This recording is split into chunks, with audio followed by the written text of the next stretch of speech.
All right. You look handsome, Bix, so don't I love worry. you too, Ben. Uh, I love you too, Bix. Group hug. Group hug it out. Before we start brawling, let's have a group hug. Oh my God. Twitter went crazy uh, like yesterday.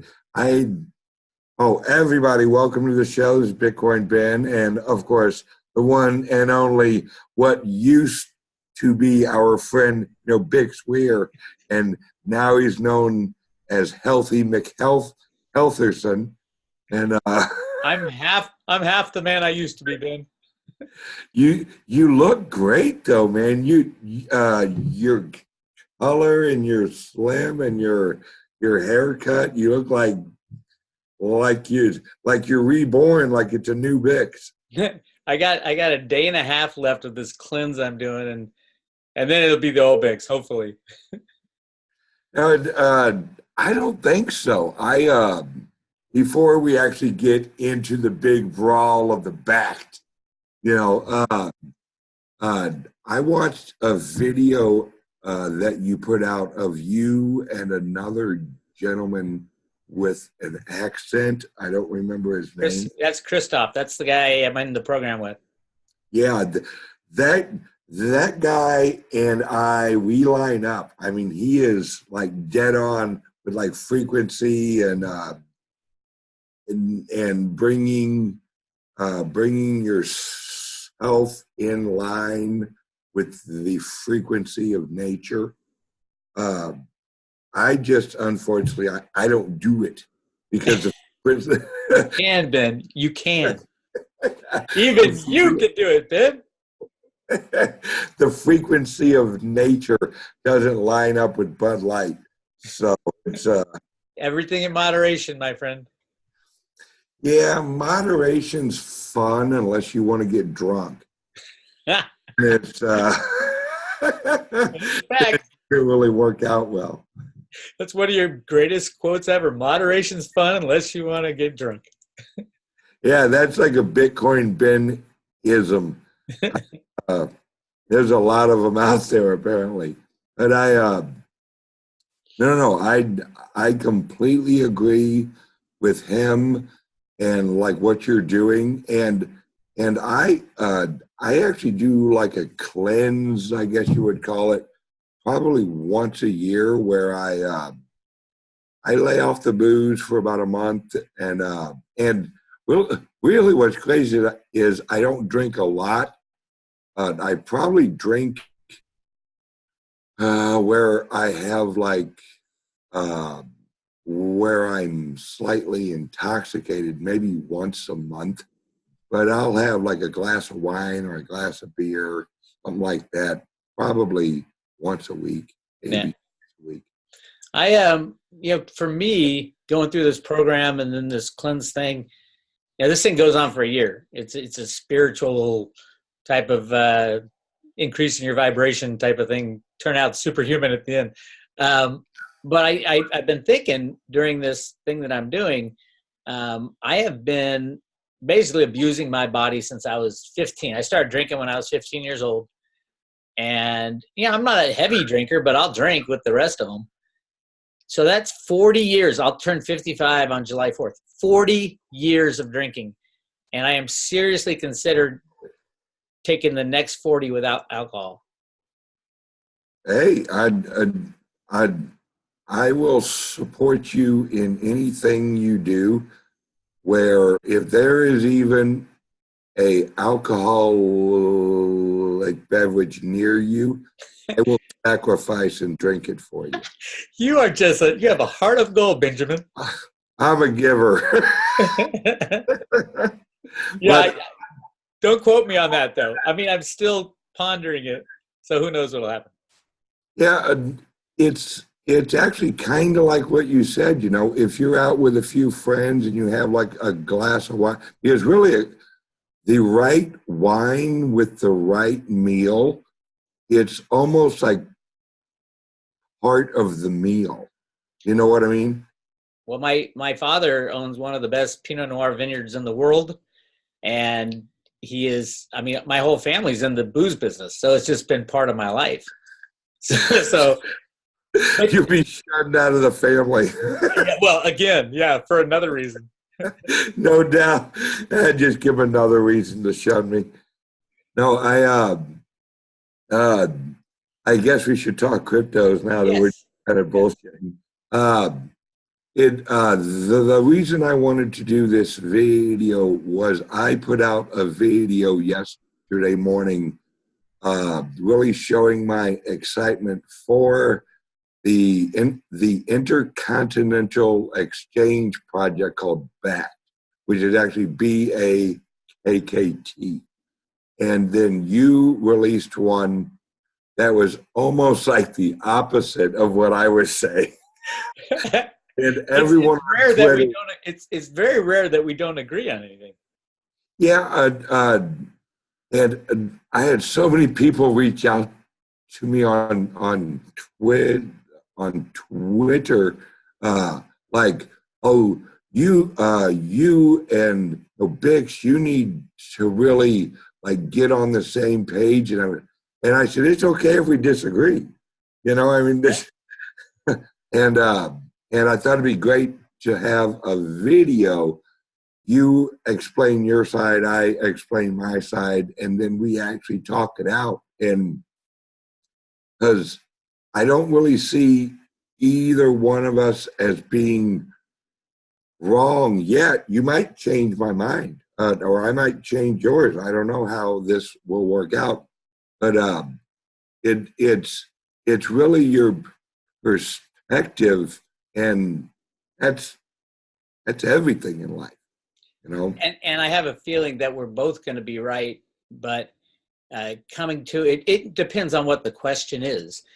Absolutely. So let's frame up the question: is BAKKT good for the cryptocurrency industry or the sphere? Or we could say, is BAKKT good for the price of cryptocurrencies? Two different things in my book. I would actually reshape the question, because the word "good," I think where we're gonna agree on is in the long term. I think it will be good. I don't agree. Well, just hang on, let me finish. For the adoption of cryptocurrency, that's where I see it, because I guess I'll just roll right into my argument real quick. Let's do it. Is the project is going to be a physically backed, physically in crypto, backed exchange and service, which means the people who want to trade on there will have to own and hold the actual Bitcoin in their account with the platform. Now, are you sure about that? Absolutely.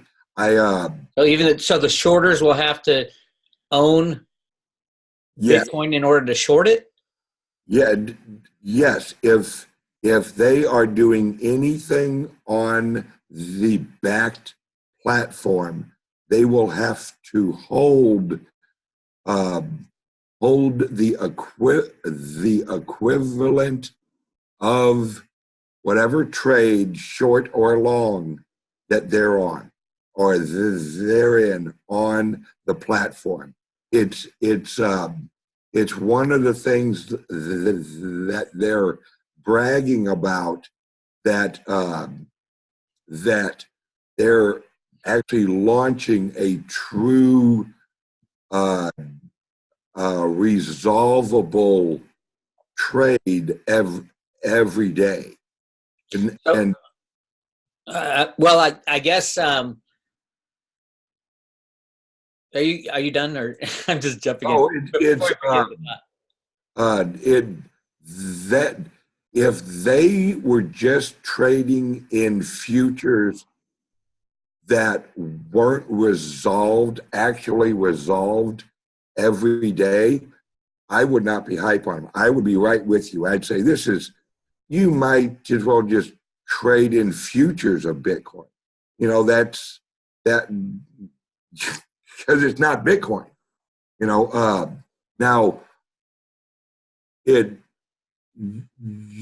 how I understand it, and I had a guy up in New York explain it to me, like how they're structuring it yesterday. And it's you preload your account with whatever coin you're trading. Now, BAKKT has actually partnered up with some of the largest exchanges and over-the-counter dealers in the world, where they, to create an account will take up to a month. And the reason they're saying up to a month is if you want, 25 grand worth of Litecoin, that's a pretty easy order to fill. Where if you want $1 million of Litecoin, because you have to physically have it with them, you have to transfer it in, or they have to actually go out and purchase the coins and put them in their custodial wallet. And that's why they are saying if you want to create an account, it isn't going to just be like that, unless it's a relatively small account for their platform. But they are requiring people to actually bring in coins or purchase them through them. And that's the only reason I like this product. I don't like the people involved with it. I absolutely don't. I don't like ICE because they deal in derivatives, and that is like the grenade of the financial system. But as long as that's what they're doing, I see it as hugely friggin' bullish for the price of cryptocurrency. Hugely bullish. That's really my only argument I got here. Well, that's a very good argument. As a matter of fact, if that was really what they're going to do, that would be, it would be hugely a very positive move for the nature of all exchanges. But what kind of volumes are going to see? We're going to see nothing in volume, because if they're not trading in high frequency trading in derivatized assets, which they are. I mean, this is a futures exchange, which are derivatives. So it is a derivative exchange. If what you're saying is true, and we're working at a disadvantage because they haven't released how this is going to be set up. There's a lot of hearsay, but I don't think they've released information on how it's going to be set up, other than they're going to have a warehousing aspect, which the COMEX does too. My understanding it would be similar to the COMEX, where it would have like COMEX has deliverable gold and silver in limited quantities. But the actual action and price setting mechanism, which I think this is what they're trying to set up, a system to control the price of cryptocurrencies. The actual action is on the daily trades. Are they going to have volumes 300 times the amount of Bitcoin that have ever been created, like we have right now? I mean, that's what's going on in the exchanges right now. So that if it's the same as the exchanges, that's 600 times the amount of trades. So, we need to know what this thing is to really determine whether it's good or bad for cryptos.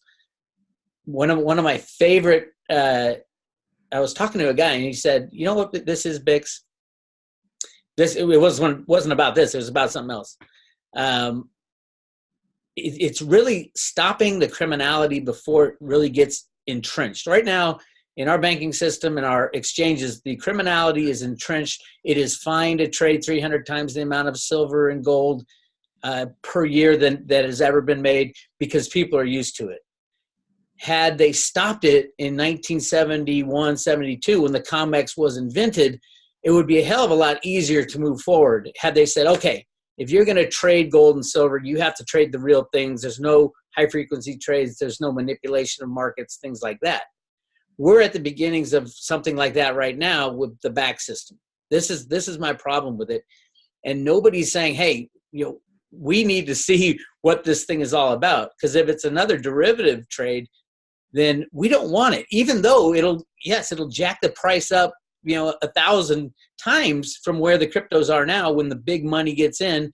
If that's our mentality, is the big money getting in to buy cryptos, or are they getting in to control and manipulate the price so that in the future we'll be so entrenched in the system that we'll look back on this moment 10 years from now and say, oh my God, I wish we had never let that derivative system get into the cryptos, because now, they control it, they sit on the price, or they run it up, and then they destroy people, and they take it over through this system because all the trades, quote, are going through this system. They'll obviously take out all the small exchanges. So it's like we're going to be stuck with this behemoth that does the same exact thing that all the other companies and ICE do, is deal in derivatives to control prices. That's my big thing. And what the guy told me is, hey, Bix, remember that movie Terminator?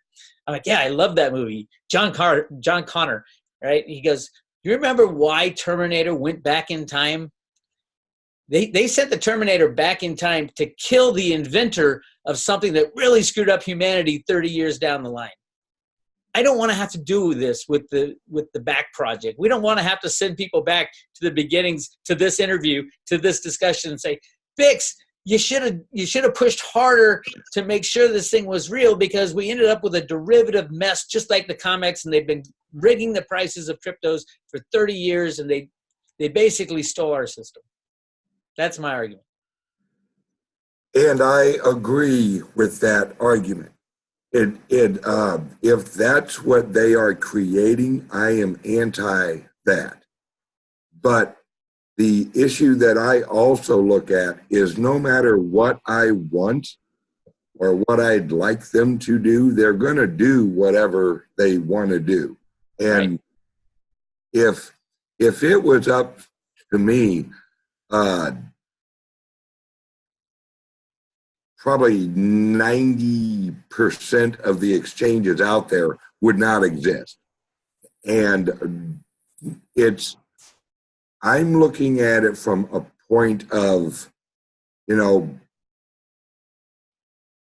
if they do what they say they're going to do, then it's not good because of who they are, but it's going to happen anyway. So I might as well look at it as, all right, what's the positive of this, and how can we actually build and change it if we don't like it? Like, eventually we will have decentralized exchanges, but there's always going to be a group of people or an entity or some way to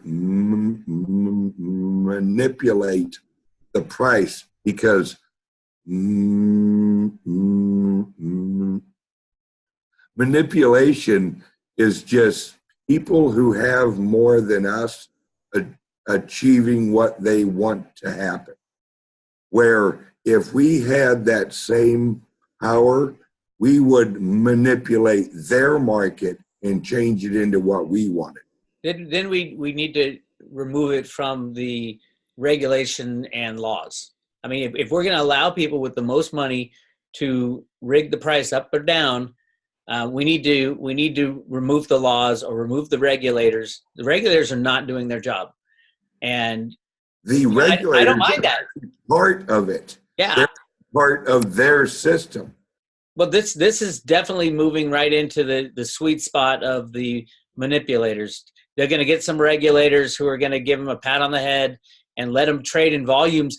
I mean, I'm going to know on day one if this is legit or not, and it's all got to do with volumes.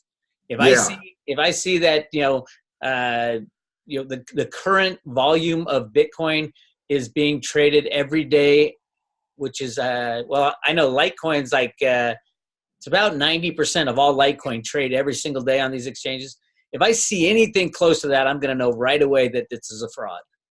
And it's not set up the way you're telling me it is, which is a true physical market. It wouldn't even be an exchange, what you're telling me. It's more like a marketplace where you go in, you buy your crypto, and then you take it home. I don't think you're setting it up like that. No. It is going to be an exchange, and maybe I didn't explain it right. The only positive that I see out of this is not the exchange. I'm not talking about, trading and high frequency. They will do that. I completely anticipate them to do that. What I am saying is that as it grows, if they hold to, and apparently from what I hear, they will be audited every month. Now, they haven't said that, but that's what my guy told me. Now, if that's true, that's in the plus column. And COMEX is audited every month. Well, no, when I say audited, like blockchain verified, it's for the inventories. Right. Where we look at the wallets that are under them, like they will be recognized wallets of this is one of the BAKKT wallets, and then we will be able to look, or this, I don't know for sure, but this would be nice, where you have a ledger of accounts and then a ledger of blockchain verified coins, that they're the accounts on their platform equal the number of cryptocurrencies in their recognized controlled wallets. If we have that, if they're really going one-on-one, then it's good. If they're not, it is bad. Well, I would say it sounds exactly like the COMEX, because they're required at the end of the day to the commitment of traders report tells, or it's a monthly report, I think, or weekly. Tells exactly how what's the total position, and then you have the warehouse reports that are all audited. It doesn't stop what happens in the middle of the day. High frequency traders going crazy to set the price. That's how they do it to us. That's how they set the price below what its true fair market value would have been without all the derivatives trading back and forth. There's no doubt in my mind that this is going to be exactly like the COMEX, the LBMA, and we're going to see massive volumes on this. With that, the legitimacy for them lies in, there is a warehouse of cryptos, but price is not determined at the warehouse level. It's determined at the daily trade level. So yes, JP Morgan can come in, dump 21 million Bitcoin on the market in the BAKKT system in 1 hour, bang, driving the price of Bitcoin down because they're not trading the real thing. But they'd have to hold that many coins in the warehouse. You're saying that they're going to they would dump the real thing? I don't think so. I don't think. No. The volumes would be almost nothing. I'm saying that if JP Morgan wants to manipulate the price of cryptocurrencies on this exchange, they'll have to go out and purchase the actual coins, put them into the system, and then trade the derivatives of their holdings. So it's I see exactly what you're saying with the trading of the derivatives on the exchange every day. Yes, they could if it was only them. Bitcoin is a global market. You have like Binance, you have all these other entities and trading platforms and all of this. And the reason that it's going to be less easy to manipulate is because it isn't trapped at one exchange. Like the COMEX is basically it when it comes to what's the price of gold. Let's look at COMEX. No, there's two. Well, gold has 3 or 4, but silver has 2, the LBMA and the COMEX. Right. They're both the same. Yeah, they work in derivatives. Exactly. Well, there's 2 places in the whole globe that people look for price. Well, that's not gonna, people aren't going to look at the BAKKT exchange and go, yep, that's it. I Because don't know about that because you look at ICE. What does ICE do? They gobble up exchanges. They'll set their exchange and then they gobble up all other exchanges so there's no competition. I mean, I looked at, there's like 20 mergers and acquisitions that they've made since they came live. Basically, they were set up right when Enron was set up. Enron took the fall and ICE took over. And yeah, they're going to gobble up all the crypto exchanges so that they have full control.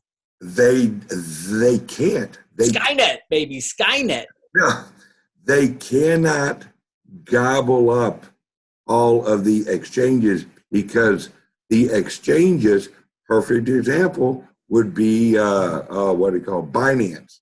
They cannot purchase Binance. They can't. They can take all their coins. They can go to Binance and buy up all their coins and shut them down because Binance doesn't have the coins they say they do. Do you know how high the price would go? Do you know how much money these guys at ICE have? Oh, absolutely. But see, that's what I'm saying. Anything they do, it is going to push the price up as they move in. Now, years down the line, they may accumulate enough Litecoin. They may accumulate where they hold a majority of them in their system.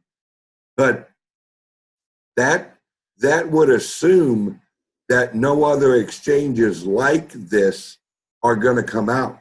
Look at Coinbase. Coinbase is not just going to be Coinbase. Coinbase is going to be Coinbank. The Facebook coin, that thing, if it's only tradable or exchangeable inside the ecosystem of actual like WhatsApp and like Facebook and all that, yeah, they'll just use it as like a rewards token. And it's not a cryptocurrency. It's 100% centralized. So I wouldn't even call it a cryptocurrency. Well, and you'll love this. It's about as decentralized as EOS. Well, yeah, I don't even want to go. I'm tired of bashing on them. Yeah, they have enough problems on their own now. Because Facebook coin, as they like to call it, the global coin, is going to have nodes. And they sold the right to run a node for $10 million per node. Let's look at who will own nodes. Uber, Coinbase, I think Visa,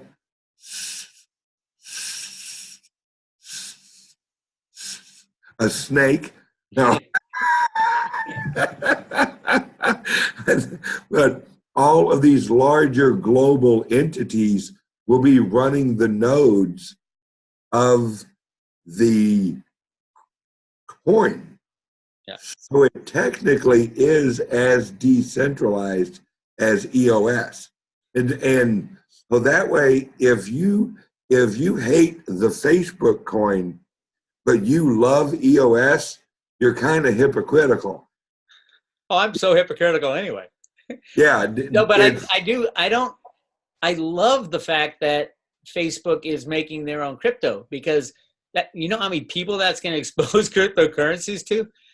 I think the thing with the Facebook coin would be, hopefully over time people learn that not all cryptos are alike, and Yes. that some cryptos are better than others. But I mean, as far as adoption, you can't beat the Facebook coin. I mean, I love it to death for that, but I wouldn't call it a cryptocurrency. I'd call it a centralized, glorified database. Yeah, it's basically kind of like Ripple. You know, it's Careful, you're going to piss off people. Trust me, as soon as that rolled out of my mouth, I could hear the Ripple people just getting ready to tweet, you know, and forgive me, Ripple guys, love you guys.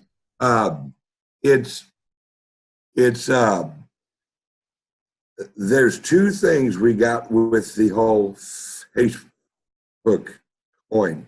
If it's trapped in their ecosystem,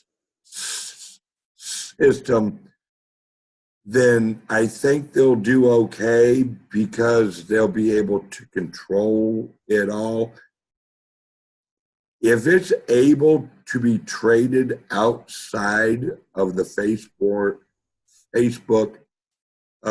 ecosystem, that coin is just going to get absorbed into true cryptocurrencies like every other friggin' fiat out there. Because that's what it will be. Is if like one of their partners who will run one of their nodes will actually be Coinbase. Well, if Coinbase offers that coin on their platform and it's tradable, good night, because that coin will be transferred over to Coinbase and traded into Litecoin and traded into Bitcoin, especially if what I think they're going to do happens, where they will use their coin to reward participation in their platform. So basically, how I see this rolling out is Facebook is going to start to look a lot like the Life app, where Home Depot will be able to offer a discount, you know, using the Facebook global coin. Because they're going around the banks. Right. That's why Visa is running one of the nodes of the Facebook coin, because they know the world's changing. They know they're going to lose, you know, they know what we know. It's the evolution of currency is actually based on efficiency of exchange. So Visa and MasterCard, which MasterCard is the #1 funder of the Lightning Labs, Lightning Network.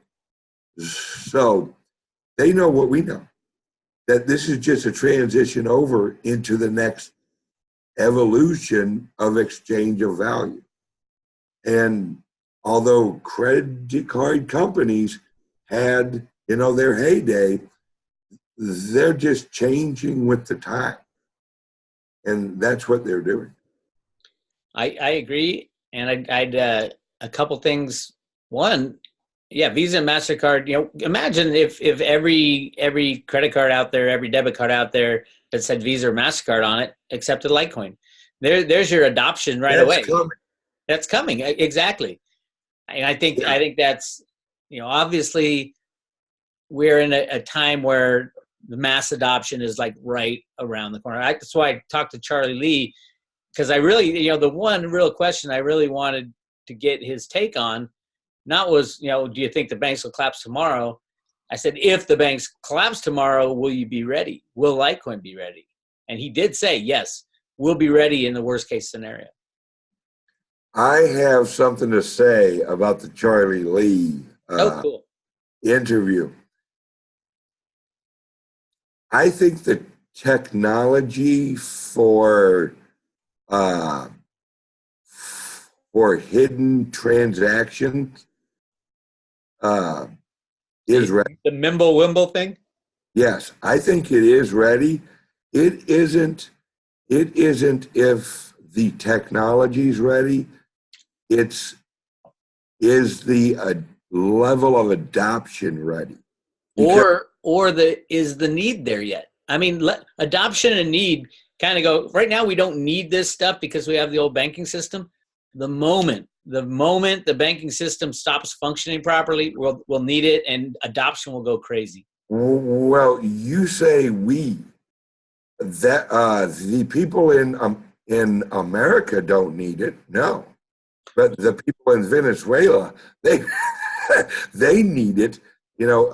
Need is relative to location right now. Yep. And I think that Litecoin, and Charlie Lee's genius for doing this. I think Charlie Lee is waiting for all of these regulations and all of these platforms to adopt Litecoin and put them into the system, and then go, oh, okay, now you can trade it anonymously. And it's already in the system. The real poison pill that Charlie Lee's injecting into the system is not only Litecoin and not only cryptocurrency. It's the time-released capsule of cryptocurrencies is the anonymous transaction once the adoption of Litecoin and the adoption of Bitcoin has absorbed into enough of the old economic system, because right now the Bitcoin is welcomed with open arms. The SEC has said Bitcoin is not a security. And Litecoin and Ethereum. Right. Let them in. Let them into the system. Well, that's letting the poison pill in that holds another poison pill in its pocket. Because although it's in and it's not a security and it's not this and it's welcome and we can do all this, as soon as it's absorbed enough into the system, that's when you activate the private transaction, because that is the slit across the throat of the old economic system.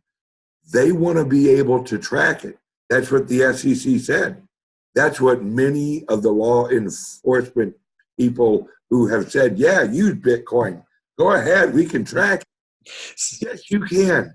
So you think Charlie is sandbagging? He already has the privacy built into Litecoin through Mimblewimble and is just waiting for the right time to spring it on the regulators when it's too late for them to put the hammer down. Bingo. Could be. Bingo. It's the Trojan horse is not Litecoin or Bitcoin.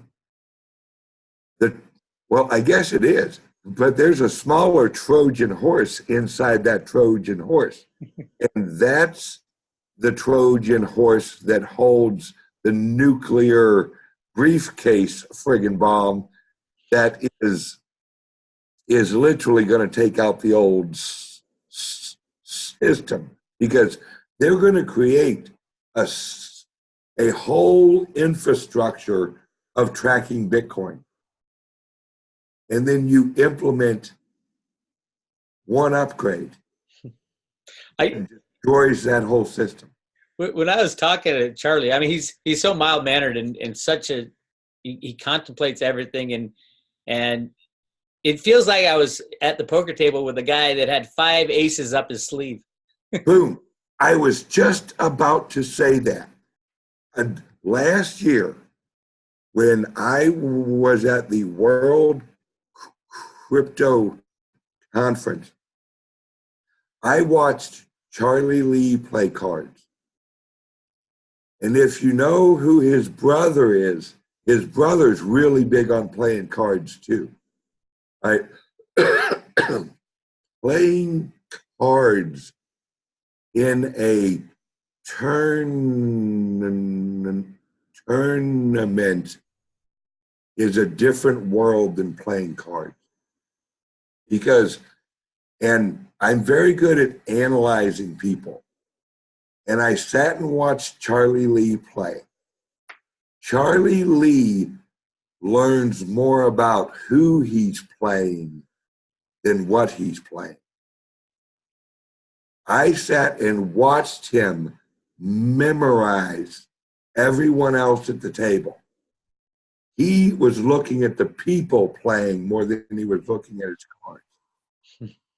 Because what he does, this is Charlie Lee's genius. Charlie Lee has the same mentality and thought process as a super chess player. Is you don't need to know how to play the game well if you know who you're playing. I hear you. I need to turn something. How's my volume? Oh, you're good. Okay, my heater just kicked on and I can't even hear myself. Of course, I have an app for that. I got the Nest app. I can turn down my heater from my phone anywhere in the world. Oh yeah, I think we have that, but I never mess with it. That's like my wife's job. She's like, ooh, it's 72. I'm freezing. Then she'll turn it up to 74 and go, ooh, I'm burning up. That's what Ben says. Hey, honey, it's warm and cuddly under the covers. Let's head to bed. Exactly. Let's go do a little, But Charlie Lee, his mind works so much different than the average person. I've watched him play poker. I've seen his interviews. I'm very good at seeing ticks. I'm good at what I'm good at is what he's good at. And I've analyzed Charlie Lee. One of the most interesting things that was said on your interview, no one else caught but me. When you asked him, what's your brother doing now? What was his response? Well, he said, it's secret. It's a secret. It's a secret. That was the most interesting part of your interview to me, because I think I know what the secret is. Oh, there you go. Don't tell anybody. No, I won't. It's actually very, very good for cryptocurrency, if it's what I think it is. I think where we are in this cryptocurrency space is awesome. I mean, we have the battle scars of the last year and a half. Yes, we can't stop the back from coming, whether it's good or bad. We'll be kind of seen, and my goal in even talking about it is to make people aware that if they do implement something that gives the powers that be the same control they have over gold and silver, you should expect long 7-8 year downdrafts in cryptos, just like they're doing with silver right now. That's the kind of control that something like BAKKT can give a market controller, regulator, rigger, whatever you want to call them. They have control to do something like that with an exchange that trades 300 times the underlying asset. And we're seeing it in silver and gold. It is 100% rigged, and no one thought they could rig it for 8 years, but look where we are. Silver's at its all-time lows, by far inflation adjusted, and the silver-gold ratio is at 90-1. The insanity of what they're able to do with computers and derivatives. I truthfully, back in the day when I first discovered that the computers and derivatives were doing it back in the early 2000s, I was like, oh, yeah, but the physical market will overtake it. There's just so much physical silver. And I hear people saying, oh, there's just so much cryptocurrency. There's just so much Bitcoin. They can't do it. They can do it. They can do it. And this is the implementation of one of those tools, unless it isn't. If it isn't, if it is what you say, whereas it's a physical exchange of value, then they're not going to come in with 300 times the volume like they do on the COMEX, then I'm like, holy crap, that would be awesome. The only problem with that is whoever buys the cryptos, Bitcoin, they're just going to walk away day one. They're going to pull everything out of the exchange and say, hey, I got all the Bitcoin because it was sitting there at this exchange. They'd have to pay a pretty penny for it. But, how much? There's my question for you. How much Bitcoin do you think will be deposited in the BAKKT system? How many coins? I think that we are set for price. It's why my two guys, Joe and Art, are calling for $125,000 Bitcoin by the end of the year, because I think as this platform launches, and others are launching too, that we're going to have a jump in price that is going to be epic. It's literally going to be epic, and it's going to be uncontrollable. And this is why. Because as they launch this platform, prices are already starting to creep up. As they launch this platform and they onboard more, prices will go up. If they try and control the price on their exchange, arbitrage. I got a speech impediment, man. Yeah, I love when you say albatross. It always cracks me up. I'm like, no, Ben, it's arbitrage. Arbitrage is going to, if you have a price on Coinbase of $9,000 and you have a price on Binance of $9,050, and you have a price on Kraken of $9,100, and the people at the BAKKT project has a price of $7,000 because they're trying to drop it. Well, good pluck and luck, because then, number one, it's going to be a locked system. The average Joe who's on Coinbase isn't going to be able to purchase on Coin or purchase on BAKKT and then transfer it over to Coinbase. The only profitable trade there would be trading from BAKKT to Coinbase. It's not like you're going to buy on Coinbase and then transfer it over to BAKKT. You know what I mean? That would make no sense. So them trying to drop the price is not going to work. Then I don't think they'll open it. Truthfully, if they can't control the system, I mean, look what's at stake for ICE. All their other platforms are at stake. If they can't control the price of Bitcoin, all their other platforms are at stake. No. That's the other half of the part that I'm saying is if you listen to all of my videos on this platform, what I have been saying is they're transferring the purchasing power out of the old structure into the new structure. That's what this platform is for. It's, yeah, they might try and, no, they're going to flood as much as they can from the old system, because the old system's going to die. It is going to, they're going to try and manage it, but it ain't going to work that long.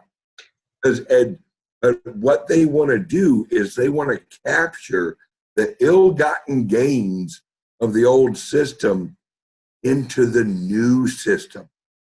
And that's what this platform is, because the Intercontinental Exchange is a clearinghouse. A derivative clearinghouse. Right. So hundreds of trillions of dollars you're saying is going to move and basically be cryptoized.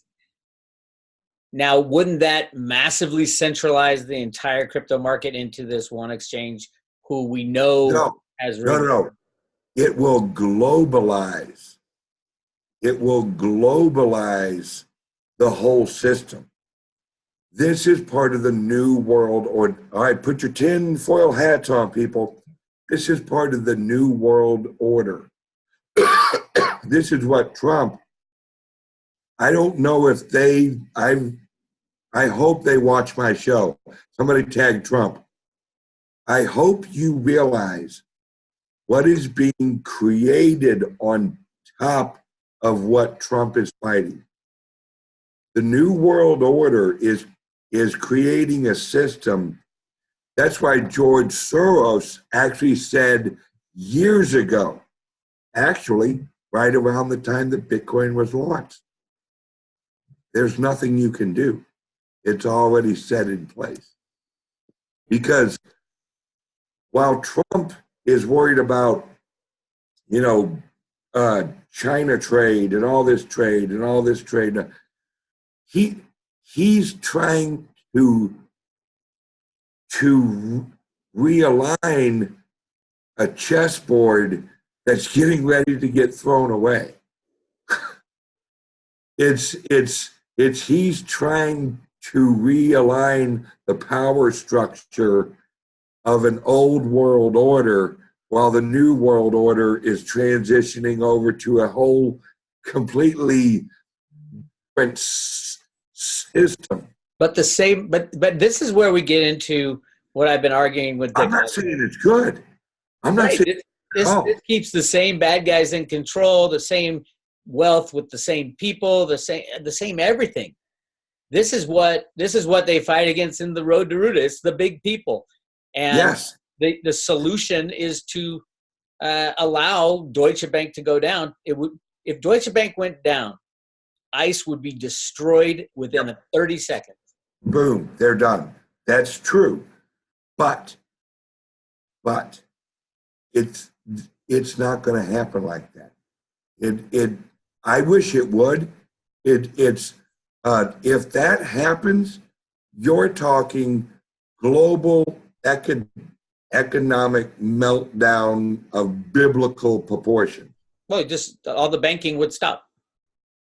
Not just all of the banking. All business, all food, all transportation. Everything would stop. The world would stop. Jesus would reach his hand down and he would stop the planet from turning. So you're not willing to press the red button like they haven't been for the last 100 years. That's the problem. Because are you going to bail out Deutsche Bank? No.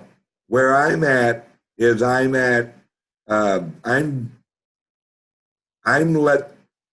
of the mindset transition into the new system, and then eliminate the people. That's now that when I say eliminate, I'll leave that up to interpretation. A soft landing. Then, Soft landing. because we will know where these people are at. We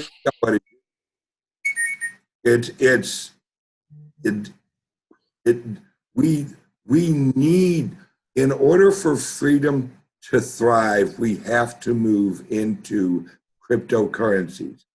In order for us all to survive, we have to let the bad guys come with us. But once we've transitioned over, we have to eliminate the bad guys. And it's going to take people willing to do the eliminating. And I think we've got a few volunteers. Yeah. I mean, again, if I go back to the original discussion, it was like, I mean, this is a tool of the bad guys. And, you know, I know it's coming. There's nothing I can do about it. It'll probably jack the price up, but it'll also give them the ability to, you know, put us into an 8-year winter for cryptos like they did with silver. And they're not going to do that. Okay. Because they want the transition of value. You know how few regular people are in cryptocurrencies? Nobody. Still, I mean, people, you and I have been running around screaming about it. How many of your friends or family members are in crypto other than what you gave them? Very few. Nope. With the big players aren't even aware of us little fish anymore.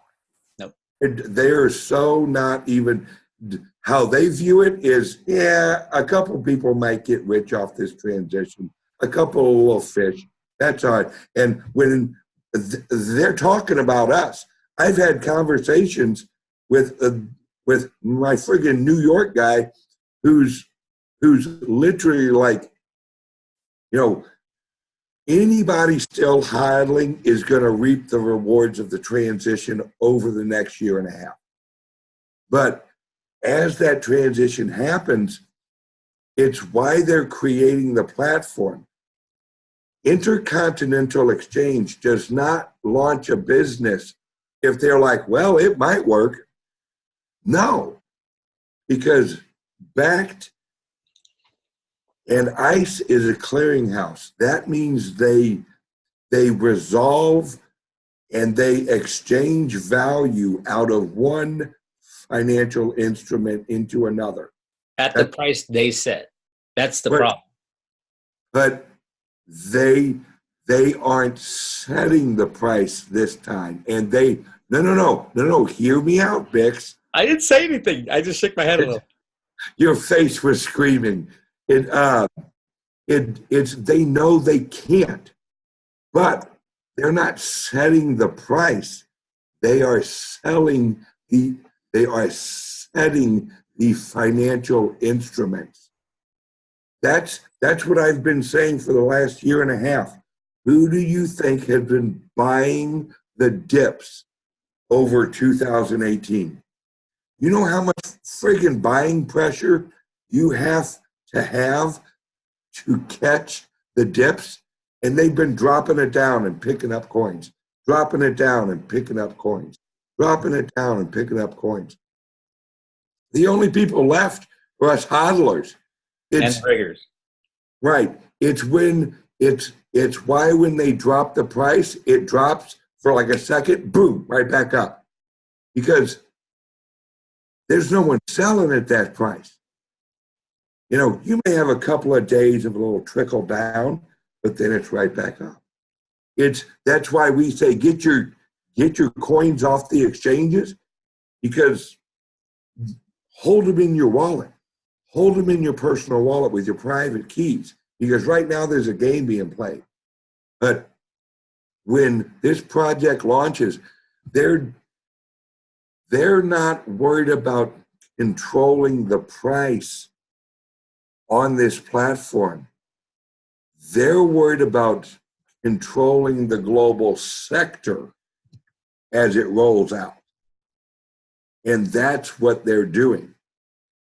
they are transferring the ill-gotten goods of the old system using the largest derivatives clearinghouse in the world to do it. Well, don't you want to fight against something like that? What am I going to do? Do what I do, yell and scream a lot into the wind. I yell and scream, but in reality, I can't do it. If every individual, freedom-loving, absolute cryptocurrency madman, madwoman person got on YouTube and just started screaming, wrote our congressman, wrote the SEC, who do you think's involved in this transition? The SEC. We would be writing to the people who are doing it. Mm-hmm. I mean, I did that for 10 years, 15 years with silver. Exactly. Hell, and I believe they killed that one guy. Which guy? Bart Chilton? The guy with the really cool hair. Bart Chilton, the CFTC commissioner. That guy didn't naturally die. Healthy as a horse one day. Next day he's done? No. And if you see all of the like congressmen and all the ex-congressmen and all the other people that have actually been dying lately, unless there's like an ex-congressman, ex-government associated disease that we don't know about. Or they go to the Kinley Island of the dead and live out the rest of their days. Yeah. That could be it too. But it's who I'm talking to, and it's what I've said my whole show. I know this is a transition from an old system to a new system. My job and what I've wanted to do was get as many little people involved with it as possible, because I can't stop it. If I could, I absolutely would. I've had dreams of me, this is crazy, but this is my dreams, of me growing 800 feet tall and being able to roar like Marshmallow Man on Ghostbusters, walk through and just wipe out all of the corruption. Well, I can't do that. You're close. You're a big guy. I'm a big guy. Hey, I guarantee I plan on taking a few of them with me. But I think, but for me, it's not like I look at taking them out. I would just want to inform people in the crypto community that this BAKKT thing is not the be-all, end-all, God's gift to the world. It's a manipulation tool that they're putting in place.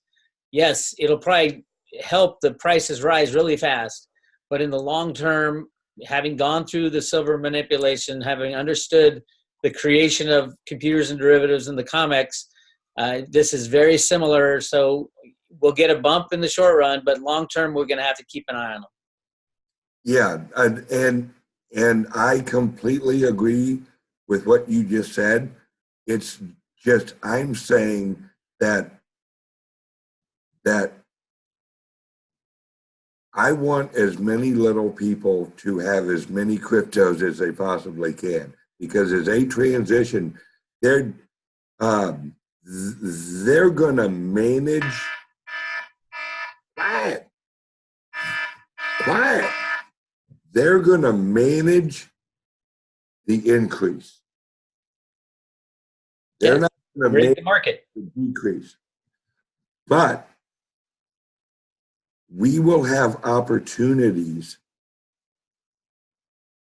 that no one else who isn't involved in cryptos, and I'm looking large picture, where if we have a few regular people who really make some amazing friggin' gains in cryptocurrencies, maybe they run for office. Maybe they start up a business. In every transition, there's opportunity to transition power. It's just, are there enough little people with the power to start creating. You know, I look at it as we're never going to win this game and we're never going to lose this game. We are participants in the game. We are participants in this game. Freedom swings. Are we on an uprise with freedom, or are we on a drop with freedom? And right now, we're right in the middle. Are we going up with freedom, or are we going down with freedom?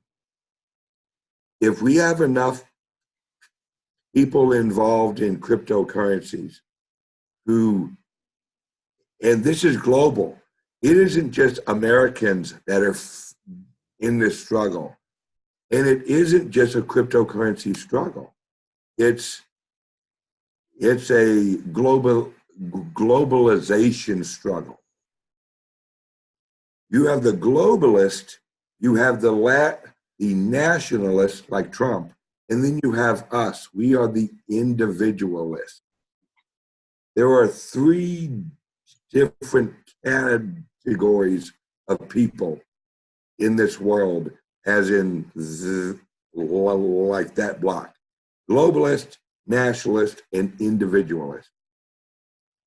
If we have enough individualists, that's us, the crypto guys, you know, and crypto gals, that gain enough wealth, we can infiltrate and help shift the nationalist towards our side. Well, if you live in the United States with our Constitution, I would say a nationalist within America is the closest thing to an individualist as far as out of other countries, as far as I know. If we were living by our Constitution these days, that's the big if. That's unfortunately, a lot of people in the U.S. will not admit that we are not living under our Constitution. We look at it, we glorify it, we memorize it, we sing it in the national anthem or whatever. But the structure of our government is nowhere near the original instruction or the original intent of the Constitution. They might as well take the Constitution and go, what's this? Because this ain't what we're living by, you know? And so we have an illusion of freedom and we have true freedom. Now, we do have true freedom. The problem is implementing and participating in that freedom will cost you your freedom in this structure of government. That's sad, huh? It's absolute, and that's why I'm going to work the rest of my life, and I'm sure you will too, because how you've been going since 1985 or whatever, whatever year you got into this. Yeah, it's been a long time. I the good thing for when I look at the crypto market versus like the silver market, I've been a silver advocate since '99, fighting with GATA and all that. And look at all the work we did. And I was for 15 years straight, just diving in and trying to expose this stuff. I'm starting to see a light at the end of the tunnel with this JP Morgan investigation, the whistleblower. They delayed his sentencing till December. That's because he's testifying. Yeah, he's trying to say evidence against who? He said his bosses are the ones who taught and told him to do it. His bosses. Masterson. Jamie Dimon and Blythe Masterson. What? Blythe Masters. Not son. Yeah, whatever. But I feel I call her son. Yeah. She's not Oriental. The Wicked Witch of Silver. Yeah, she's evil. When she left her crypto company, that was the greatest day in crypto history, let me tell you. And I think she's hiring lawyers. I think she left because she knew that the hammer was coming down on her and Jamie. So it'll be interesting. Speaking of the hammer, watch out for that word actually getting more and more out in the queue and out in the the mainstream press probably, and it isn't Hammer. It's Hamr, hammer. What is it? It is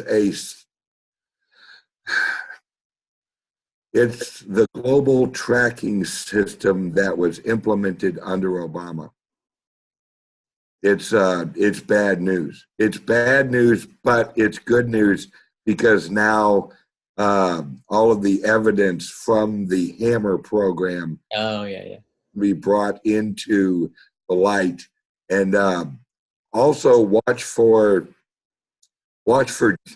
testimony this week, and they'll probably call them electronic cryptographic devices, but those are the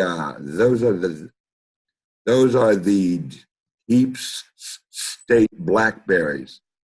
Everyone involved in the illegal activities of the deep state had a BlackBerry.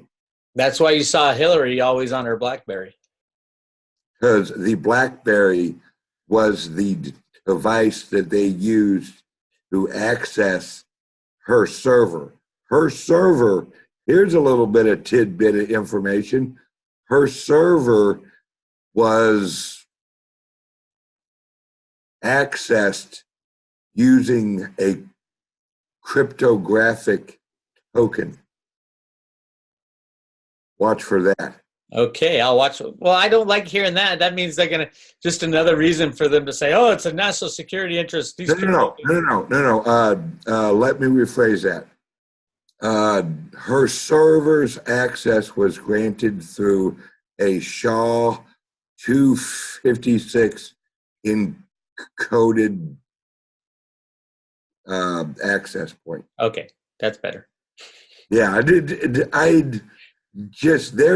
there's going to be a lot coming out soon that is going to be wickedly interesting to the cryptocurrency people, because they're going to start hearing very familiar words associated with especially Russia. Russia is associated with the Waves platform. That's going to be interesting when that comes out.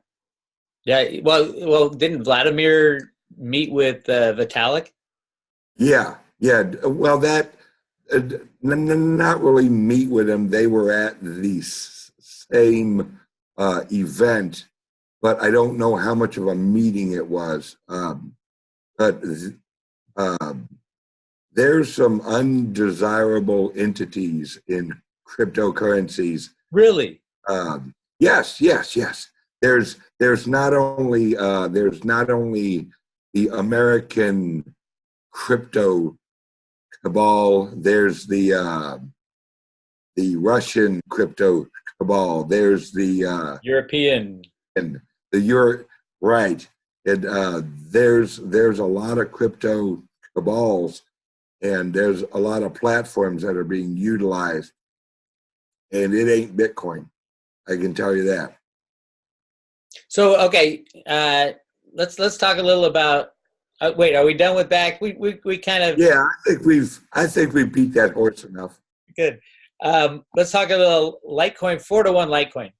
I've been saying 4-to-1 Litecoin, that Litecoin, because we don't know the value of these cryptos because they're massively manipulated. We don't know the true fair market value of anything because it's always manipulated on these exchanges. I believe that at some point in time, probably in the near future, that Litecoin, what are you doing? I'm adjusting my camera so I can walk outside real quick. Oh, have a smoke? Yeah. Okay. Yeah, all of this oxygen is killing me. So I am, this is fun. I am of the opinion that Litecoin, to be fairly valued, we won't be looking at price. We'll be looking at the ratio between Litecoin and Bitcoin, because I think Litecoin is so much more useful than Bitcoin. Bitcoin is pretty much a store of value, and the core devs have locked it up. That's what they want. They want it as a store of value. Charlie's completely different. He wants Litecoin to be used by humanity. And so he's doing everything to implement the Lightning Network, Mimblewimble, atomic swaps. I think at a minimum, if you're looking at valuation, I'm not looking at price, at a minimum, Litecoin should be 4-to-1 with Bitcoin. What's your take? I completely agree. Because there's 4 times as many coins. It was the way it was structured. It's 4 times as fast, all that stuff. I think it might actually eventually reach a higher than that because of its utility on like the Lightning Network. People are going to utilize Litecoin more than they'll utilize Bitcoin. And it's going to reach a point where people are going to prefer to be paid in Litecoin from their employer. And I am aware of a platform that will be coming out here very soon that will make that possible. And it will actually be very rewarding to the individual and the employer to use this platform for their payroll. And when you look at that, look at the potential. Just thinking about 4-to-1 right now, Litecoin's trading. Bitcoin's at what, $8,000-$9,000. Litecoin's at $130, $140. You look at that and you think, well, 4-to-1 puts Litecoin at least it would be over $2,000 a coin compared to Bitcoin. And if Bitcoin goes up as well, I mean, it's like these are earth-shattering numbers when you run the numbers for just buying, say, 100 Litecoin for your average guy. 100 Litecoin is going to cost you $1,300, and if you times that by 1,000, you're looking at some serious life-changing money. I think in probably 5 to 10 years, the value of Litecoin is going to be so high that people aren't going to be able to handle it because it's going to reach a point where the labor value is going to trickle through Litecoin. And what I mean by labor value is that people will be getting paid in Litecoin. So the creation of labor will be linked, or the labor creation power will be absorbed in Litecoin and then work its way up where your daily use case is Litecoin, your IRA, your retirement is in Bitcoin. And so there's more traded in the global economy on the retail side than there is in 401ks and all that. Retail is 74% of the global economy is in retail. So if you take that formula and apply that with Litecoin and Bitcoin, I think that Litecoin will hold about 60% of the value of whatever Bitcoin's at. I agree. Yeah. And when I tell people that, they're like, you're crazy. And I go, I may be, but I'm also right. There you go. I mean, it's hard to deal with undervalued assets to explain to people first that replacing the old monetary system with a new monetary system, obviously the new monetary system, those assets are going to have to, that's what Charlie said, those assets are going to have to go through the roof. just because of the replacement. And we're not even talking about, that's the thing, we're not even talking about how wobbly and shaky the old system is and why we're even going through all this stuff. It's because the old system's so shitty is the reason that cryptocurrencies came about in the first place. Had the bankers done, what they said they were going to do and keep the prices stable and control the monetary system as if it was gold, like Greenspan said, had they done that, we wouldn't need cryptocurrencies at all. It would have been a much better place to live, but they screwed up, and it's our turn to create a new monetary system. They had their chance and they screwed it up. It's time to move on. Yes, and I think what really confuses people is all of us, we've never lived through, well, no one has actually. No one's ever lived through a transition from nationalized currencies into a decentralized global currency. And well, other than places that got all excited about paper money, and then that imploded and they went to gold. Gold would be the closest thing to, because we have that society return to gold. Basically, the only comparison I've been able to really think of is the Inca and the Mayan people. Whenever the Europeans showed up and they're like, oh my God, this is our currency, all of a sudden the Mayans are like, wait, we're rich? So according to your system, we're like stupid wealthy with all this gold. They didn't use it for money. They used it as like how they were building crap out of it. Mm-hmm. That would be the only like we are the equivalent of like the Inca, where we're playing with our cryptos and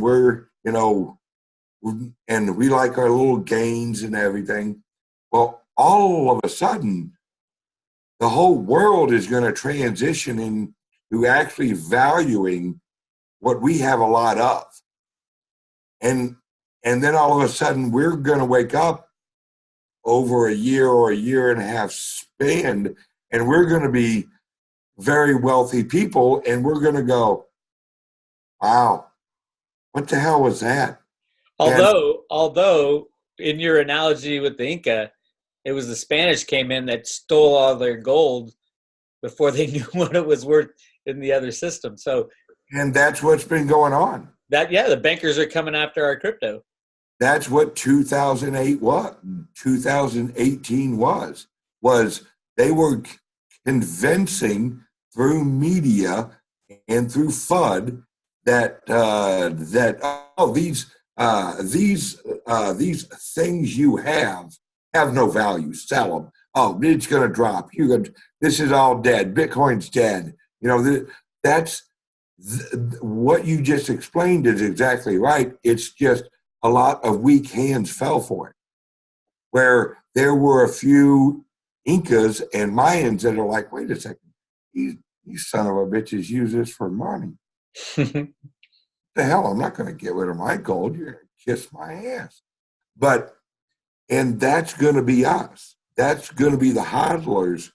And now it's reached the point where the Spanish have fooled enough people that they're like, okay, now we're going to start shipping more people over here, and we're going to build an economy in this whole new world.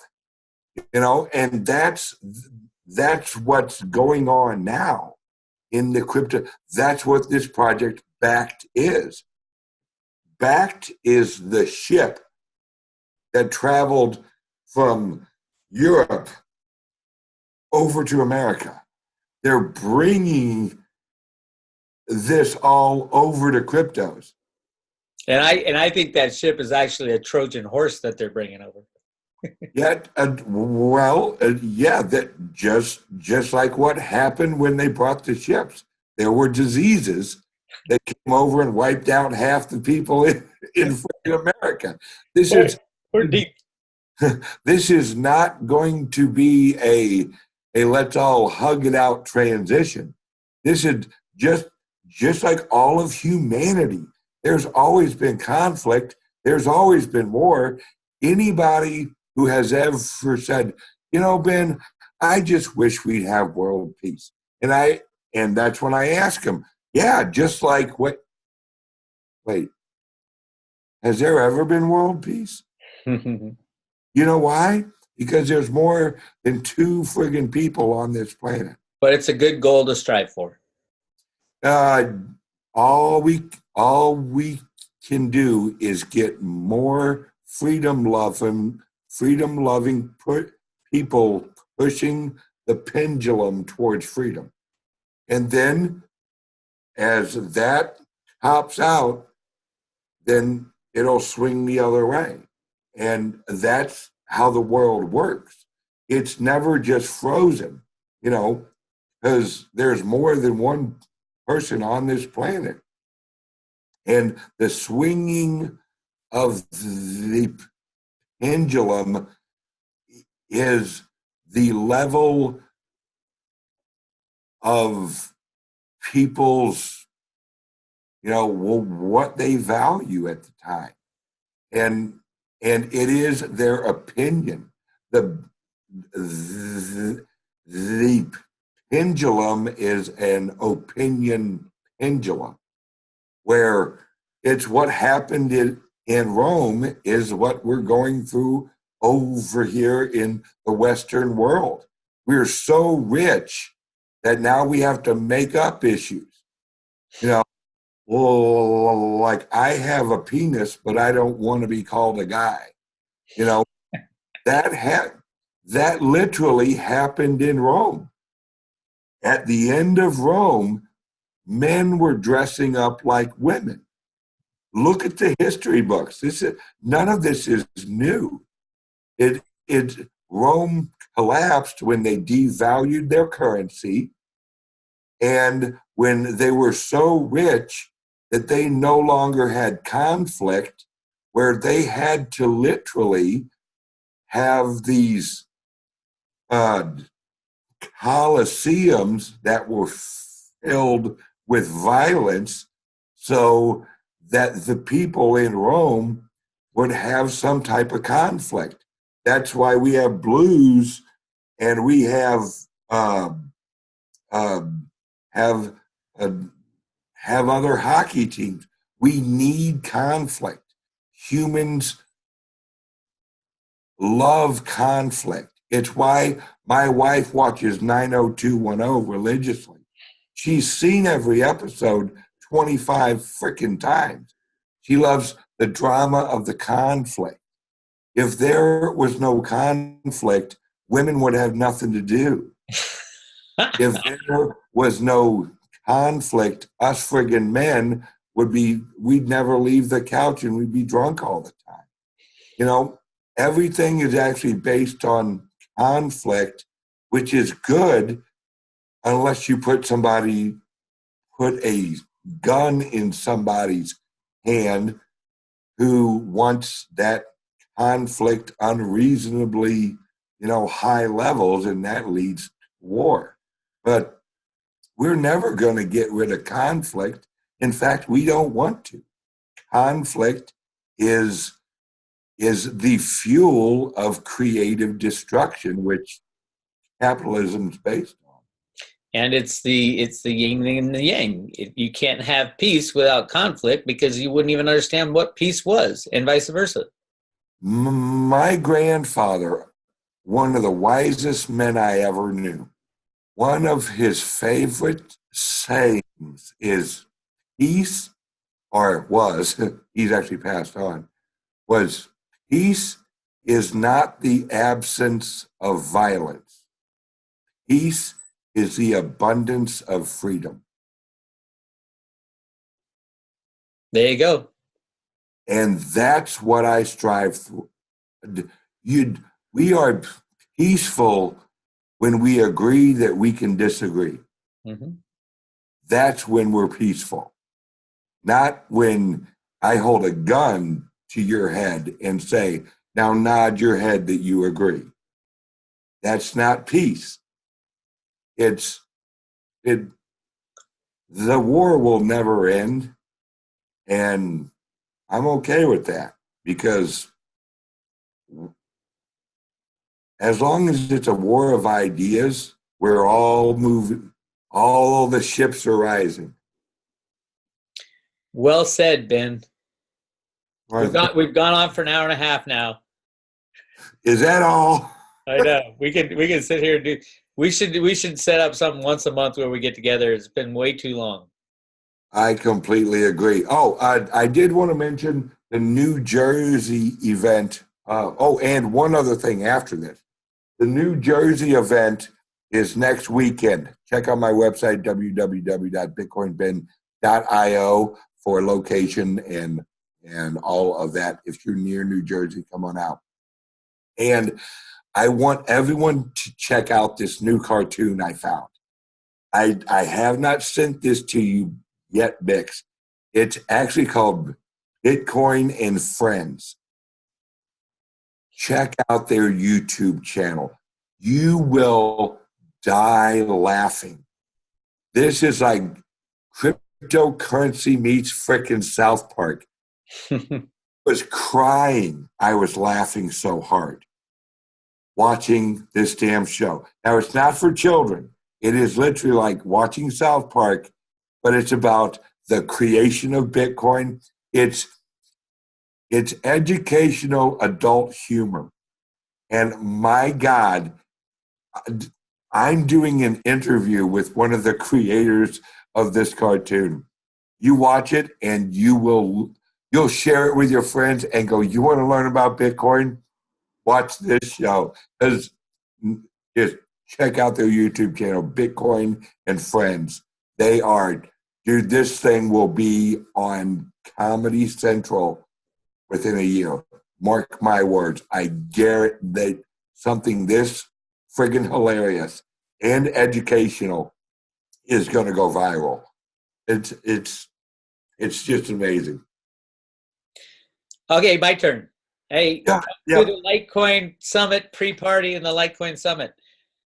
October 27th, we rented out this gigantic room. So far, I think 300 have signed up. So it's going to be 3 times as big as last year. Bitcoin Ben will be there. Litecoin Lisa's coming. Dick Allgaier, Jason F4, a whole bunch of people. And if you want to go, send me an email, bix@roadtoruda.com. It costs 1 Litecoin, which is like $130 now. If you had done it, 6 months ago, it would have cost you $24.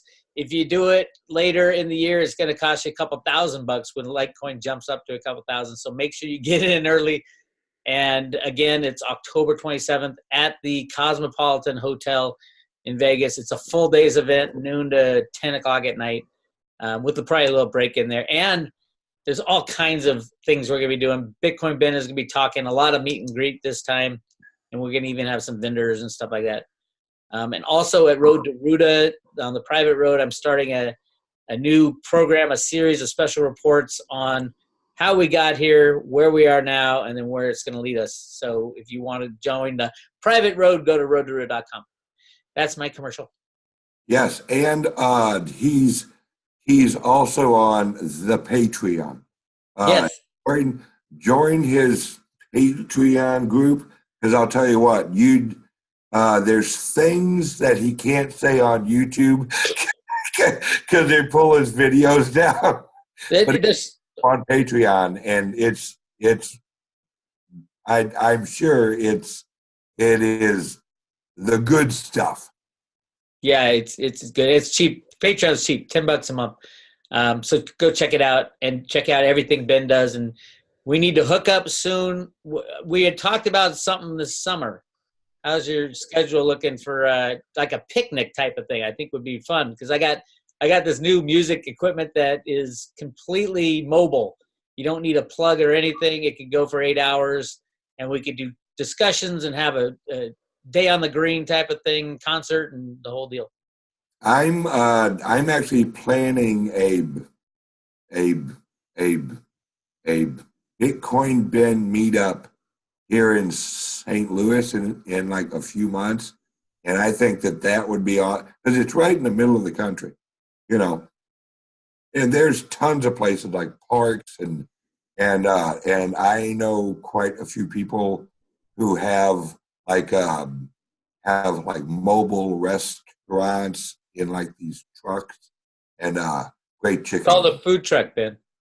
Yeah, yeah, food truck, food truck.